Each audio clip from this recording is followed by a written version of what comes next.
आपसे पूछूं तो क्या है एक्सरे। भारत में 3-4 दिनों से इसी शब्द के इर्द गिर्द जो है राजनीति घूम रही है। तुष्टीकरण, ध्रुवीकरण के आरोप लग रहे हैं, लेकिन राजनीति के धार्मिक एक्सरे से अलग हटकर हम आज एक ऐसी खबर के बारे में बात करने वाले हैं जो भारत और भारतीय संविधान के खिलाफ घातक सोच का एक्सरे है, और ये बहुत जरूरी है। 2024 में कांग्रेस और इंडिया गठबंधन बीजेपी के खिलाफ जो मुद्दे उठा रहे हैं उनमें सबसे प्रमुख क्या है? संविधान है। कांग्रेस और इंडिया गठबंधन का हर नेता क्या कह रहा है कि मोदी तो संविधान नहीं बचेगा, संविधान खत्म हो जाएगा। लेकिन आप ये जानकर हैरान हो जाएंगे कि कांग्रेस के एक नेता संविधान के खिलाफ ऐसी आपत्तिजनक टिप्पणी कर रहे हैं कि शायद वो आपको नामंजूर हो सकती है, देश को वो टिप्पणी बुरी लग सकती है।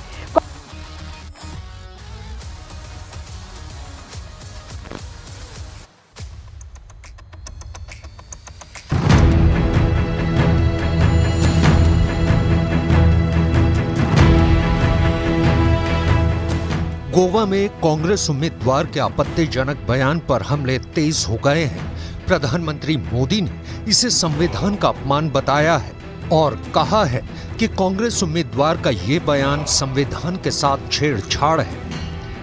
अब कांग्रेस के गोवा के उम्मीदवार कह रहे हैं कि गोवा पर भारत का संविधान लागू नहीं होता।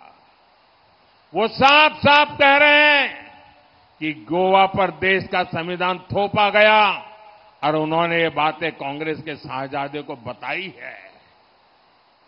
ये बाबा साहब आंबेडकर का अपमान है कि नहीं है? ये बाबा साहब आंबेडकर का अपमान है कि नहीं है? ये भारत के संविधान का अपमान है कि नहीं है?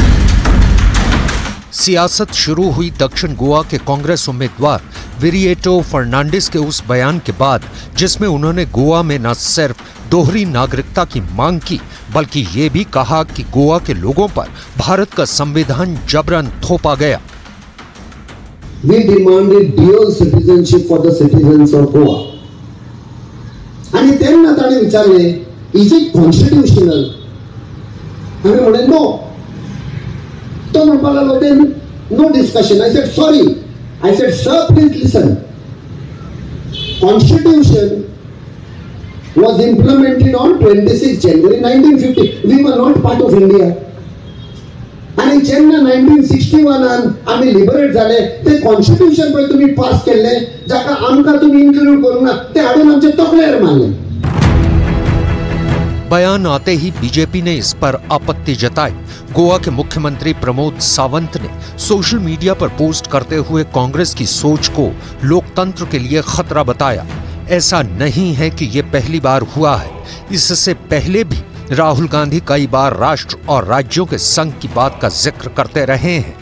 मई 2022 में कैम्ब्रिज यूनिवर्सिटी और फरवरी 2022 में लोकसभा चुनाव में भी राहुल इसका जिक्र कर चुके हैं। संसद में राहुल के बयान पर प्रधानमंत्री ने कांग्रेस और उसकी सोच पर हमला किया था। India is not described as a nation, it is described as a union of states.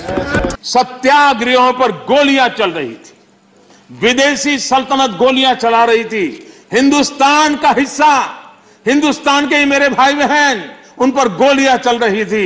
और तब हमारे देश के प्रधानमंत्री ने कहा था कि मैं सेना नहीं दूंगा, मैं सेना नहीं भेजूंगा।